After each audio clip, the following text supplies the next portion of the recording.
In just a minute, I'll feature one of the famous animated Grouch Chasers. This now rare 1915 Edison film combines live action with Raoul Barré's animation. Lucille, our heroine, preparing to elope, receives a telegram from her boyfriend. "We'll call for you today. Be ready. Have license and ring. Signed, Bob." Now she hides the wire in her comic book so Papa won't see it. He thinks Lucille is too young to consider marriage. So she turns to the comic book for consolation. And the Grouch Chaser, animated cartoons by Raoul Barré. Barré was an important pioneer in movie cartooning.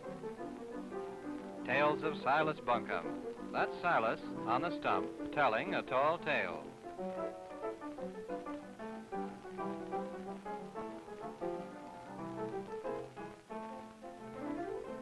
Barré made a whole series of Grouch Chasers for Edison. Edison had produced the first animated cartoon in collaboration with New York Evening World cartoonist James Stewart Blackton back in 1906. It was called Humorous Phases of Funny Faces. But the basic idea of the animated cartoon originated with optical toys invented in Europe during the early and middle periods of the 19th century. Well, in his story, Silas Buncombe recalls he was all alone on a deserted island with just his snuff and an elephant. The elephant is crying. Silas thinks and figures, I guess the stuff will fix him up, the snuff. The very earliest cartoons were mammoth jobs, as every picture had to be drawn in detail, requiring thousands of drawings. But it was with this cartoon that Barré introduced the slash system, whereby the motionless parts of the characters were drawn once, while the moving parts were drawn on another sheet. Then the two were photographed together, one over the other, thus saving a great deal of unnecessary artwork. Well, in the story, Silas is telling his friends how the elephant sneezed so hard that Silas was blown onto the deck of a passing ship. And they don't believe him.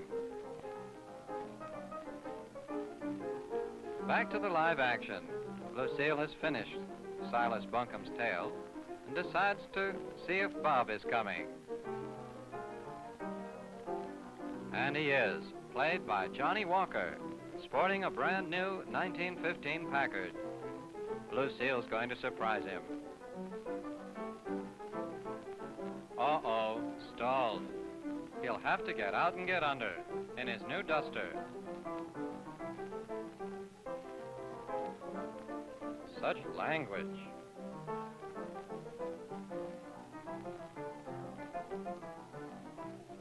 Lucille scolds him for being late, but quickly relents and shows him her bridal bouquet and her new comic book, The Grouch Chaser. Then she remembers the engine. She says, "Why not try that little thingamabob?"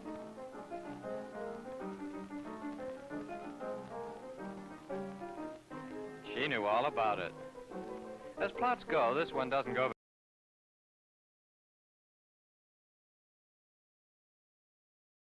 live one-reeler. The very early cartoons showed the artist himself in the live-action segments of the film, and they often made personal appearances with the film to explain the new miracle. Back to the lovers, a paternal obstacle in their path. But Bob improvises an explanation. Unwelcome father climbs aboard and settles back in the rear seat to read the comic book. And that's the cue for another cartoon sequence, the Kelly Kid's kite. There's the Kelly Kid, and on the left, his greedy baby brother. Wants to fly the kite. Most of the animated cartoon pioneers started out as newspaper cartoonists. However, even as today, the top comic strip artists stayed in their own field and let others handle the actual production of animated cartoon movie versions of their comics. For instance, Barret, our cartoonist here, did Mutt and Jeff for Bud Fisher later on. He also did some of the Rube Goldberg subjects. The animated cartoon itself at this time concerned itself largely with human caricature, like the baby flying high on the Kelly Kid's kite. The humanized animal characters, a la Disney, didn't appear until 1917, when Van Buren created some delightful semi-human animal figures for the Max Fleischer Aesop Fables. Notice the use of a bubble for the dialogue. That's a carryover from the newspaper cartoons. But beginning with this, Fly Chaser, or Grouch Chaser, the bubble was partially replaced by the silent picture title.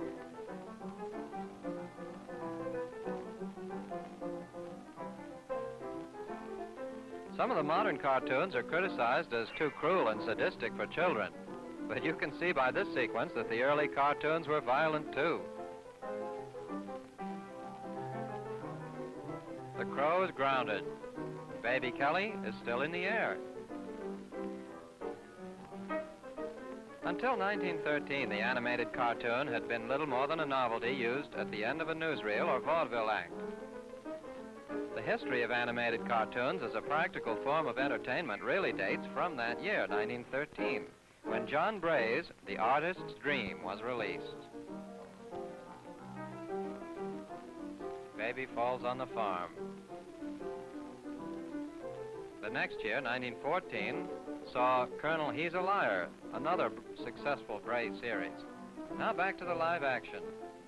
Father is so immersed in the comic book that he doesn't realize Bob and Lucille are going in to ask the parson to marry them. In fact, he starts another one, Mr. Hicks in Nightmare Land. The Henpecked Husband was a favorite comic strip device in 15. The most popular thereafter was George McManus's Bringing Up Father with Maggie and Jiggs. Barret's version is rather adult. Cheesecake.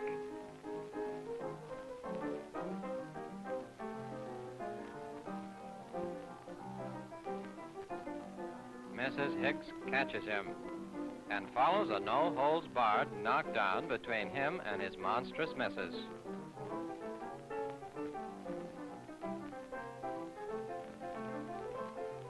When it came to dreams, Hicks was the Walter Mitty of his day. Note the skillful inset animation. Watch his neck swivel around, 450 degrees, then 540. Ah, to be young again. Water feels fine. Why not?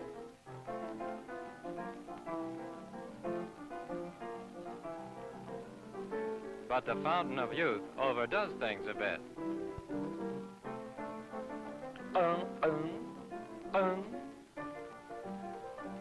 An animal character, but straight, not humanized.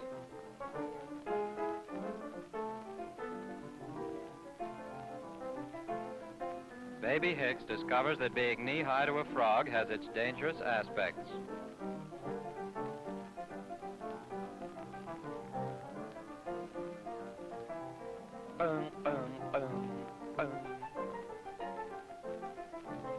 Of course, today there are always sound effects with animals like that frog. The animated cartoon has made great strides since these early days.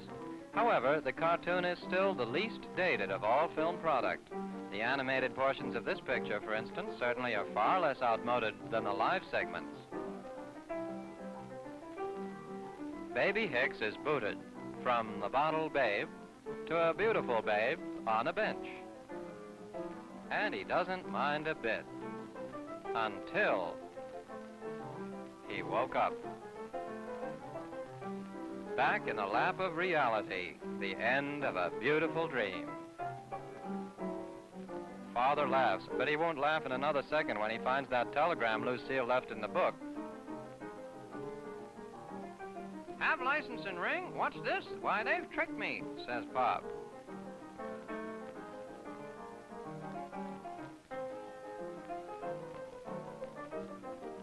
Heavens. confidently believing that true love and comic books conquer all, Lucille wins over her father with still another comic.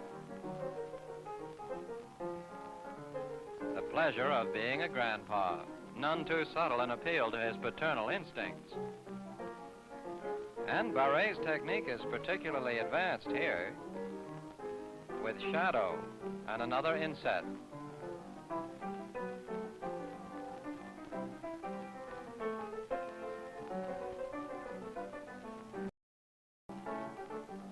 He dreams he has a grandson. And it works. He's fully reconciled to the marriage now and gives the happy couple his blessing. And that's Cartoons on Tour, made by Barré and Edison in 1915.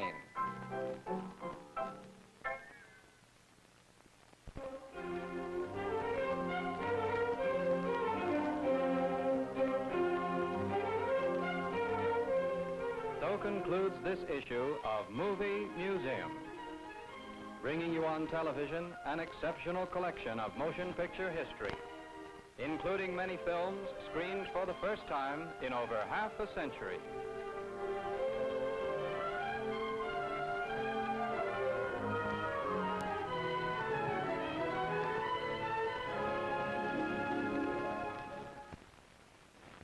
Chaser.